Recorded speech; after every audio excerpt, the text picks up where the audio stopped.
In this presentation, I would like to take a look at installing the crankshaft into your Honda GC series engine. So before we begin this lab, as usual, I'd like to take a look at the expectations. You need to use assembly lube on the main bearing journals, and that would be here and here. Okay, so we don't want to put anything together dry. Now the reason I didn't mention anything about the middle bearing journal is we're going to use a product called Plastigauge to check the clearance between the big end of the connecting rod and the journal on the crankshaft. So we'll take a look at how to use that during the demonstration. Once that's finished up, we will clean off any residue left over from that process.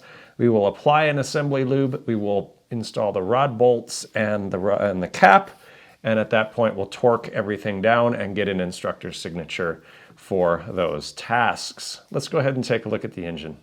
First things first, we need to remove the rod bolts and the rod cap. If your rod is facing the wrong way, you can literally just turn it in the correct direction. Since your piston is installed correctly at this point in time, you're free to spin that around as you need to.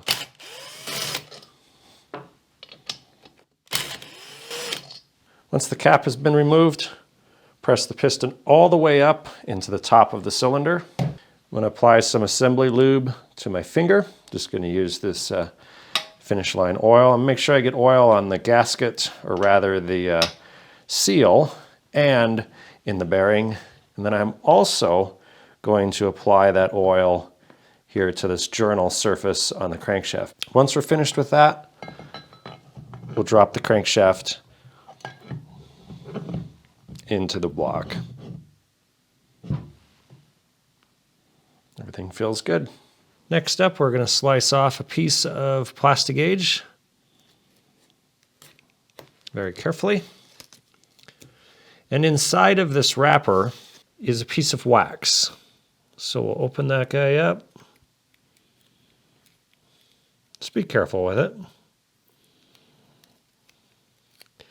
And right there in kind of a bluish green or a teal is the piece of wax that's actually going to be our Plastigauge. What we are then going to do is I'm going to rotate the crankshaft to the bottom of the stroke. We've already made sure that this surface here is clean and dry and free of any oil, but it never hurts to wipe it off one more time, just like that. Now that that is completed, we're going to push the piston up, we're going to rotate the crankshaft, and then we're going to bring the connecting rod all the way down like such. We'll take our piece of Plastigauge. Ideally want it to stretch all the way across the bearing. Mine is a little bit short. Go ahead and install the rod cap.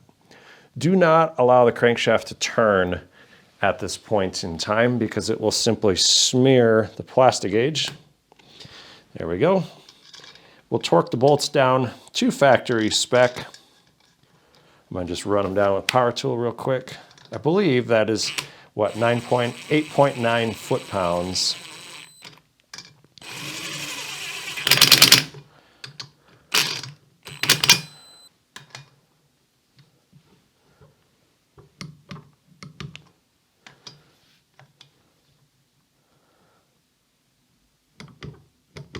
Then we will remove it without turning it and see how far the plastic's smashed out. So you can see a trace here and a trace there. What we will now do is use our observational powers, and we're going to pick which one of these little lengths. The widths are different rather.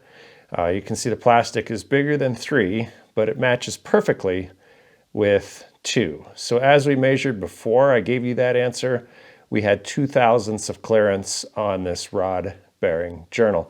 And that can actually help check for weird tapers as well. It's just one more check on these type of pinched together bearings. We can do a Plastigauge check on that. It's just a good to know extra insurance that indeed this is put together correctly.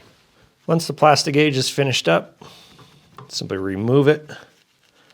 It's literally just a piece of wax, so it's not going to cause any damage to anything. Just get your fingernail in a rag. Wipe that off. We'll do the exact same thing with the rod cap. This has been a look at how to install the crankshaft into your Honda GC series engine.